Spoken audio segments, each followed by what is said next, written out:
तो दूसरी तरफ केंद्र सरकार के श्वेत पत्र पर संजय राउत का बयान आया है कि देश का विकास क्या 10 सालों में ही हुआ है, अजित पवार के घोटाले भी शामिल करें। ये बयान आया है संजय राउत की तरफ से। हेमंत बिस्वा शर्मा का घोटाला भी श्वेत पत्र में डाल।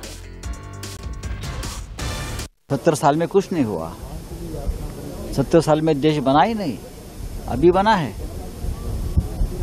10 साल में जो देश में घोटाले हुए हैं वो भी व्हाइट पेपर में डाल दीजिए। खास करके महाराष्ट्र से अजित पवार का 70,000 करोड़ का घोटाला जो मुख्य प्रधानमंत्री ने नहीं लाया था सामने, ये सब डाल दो व्हाइट पेपर में।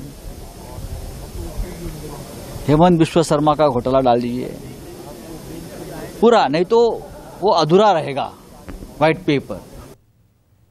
तो इस खबर पर ज्यादा जानकारी के साथ हमारे सहयोगी कुमार गौरव लाइव जुड़ चुके हैं। कुमार गौरव, लोकसभा चुनाव से पहले पेपर पर लड़ाई हो चुकी है, श्वेत पत्र बनाम ब्लैक पेपर। क्या वाकई आपको लगता है इस पर और बयानबाजी भी हम देखने को मिल रहा है, आगे इस पर और सियासत गरमाएगी?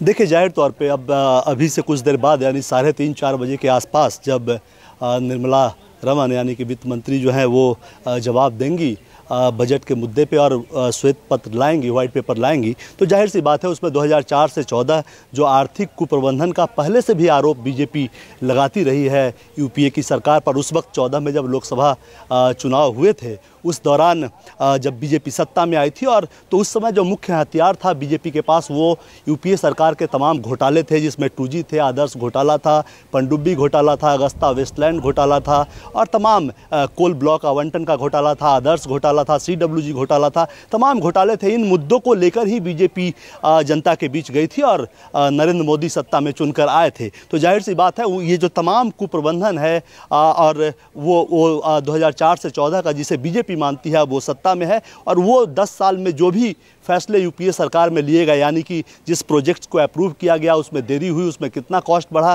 किन चीज़ों में कितना घोटाला किया गया, जो काम किए गए उसको किस गलत तरीके से किए गए कि उसका कॉस्ट बढ़ा या उसमें घोटाला हुआ, किन व्यापारियों को फ़ायदा पहुंचाए जाने की नीयत से नीतियां बनी, तो ये तमाम चीज़ें आज जो श्वेत पत्र सरकार लाएगी उसमें होगी। और जाहिर सी बात है 2004 से 14 के बीच में जो घोटाले का तमाम मामला था उसको लेकर जनता के बीच प्रधानमंत्री मोदी जो प्रधानमंत्री पद के उम्मीदवार थे उस वक्त, वो जनता के बीच गए थे और जनता ने उनकी बातों पर भरोसा किया था और 10 साल से वो सत्ता में है। तो एक कंपेरिजन करने का प्रयास करेगी सरकार कि 2004 से 14 में ये हुआ था और जब हम आए उस वक्त इकोनॉमी फ्रेजाइल 5 में थी, आज टॉप 5 में इकोनॉमी है।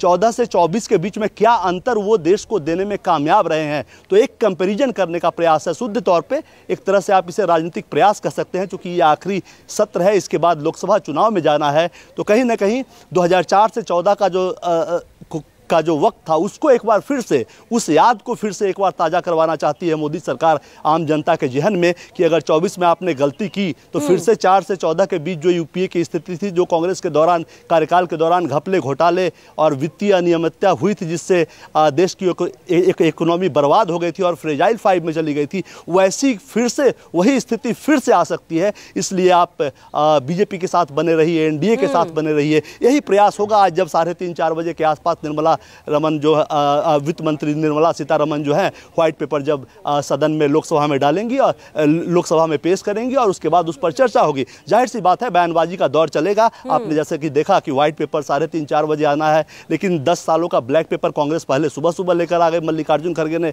प्रेस कॉन्फ्रेंस करके कहा, तो ये मामला बढ़ेगा, लेकिन ये शुद्ध तौर पर राजनीतिक है। 4 से 14 के जो मामले थे उसके आधार पर सत्ता में बीजेपी चुनकर आई थी, जनता ने बीजेपी ने जो कांग्रेस पे आरोप लगाए थे उसको स्वीकार किया था। अब एक डिफरेंस दिखाने का प्रयास करेंगे प्रधानमंत्री मोदी की सरकार में क्या क्या हुआ और किस तरह से वो जो इकोनॉमिक मिसमैनेजमेंट जो देश को फ्रेजाइल 5 में ले गया था, आज कैसे उसको बेहतर तरीके से मोदी सरकार ने किया है, जिससे कि भारत की अर्थव्यवस्था टॉप 5 में आ गई है। तो अंतर दिखाकर एक बार फिर से अपने पाले में देश की जनता को कोशिश करने के प्रयास के तहत ये व्हाइट पेपर मोदी सरकार लेकर आ रही है। जी, कोशिश करने की जा रही है। दूसरी तरफ आप देख रहे हैं कि कांग्रेस भी ब्लैक पेपर लाकर ये जनता को बताने की कोशिश कर रही है कि देखिए अब कार्यकाल में क्या हुआ। तो कुल मिलाकर देखिए पेपर को लेकर सियासत चरम पर है। हमारे साथ जुड़ने के लिए आपका शुक्रिया।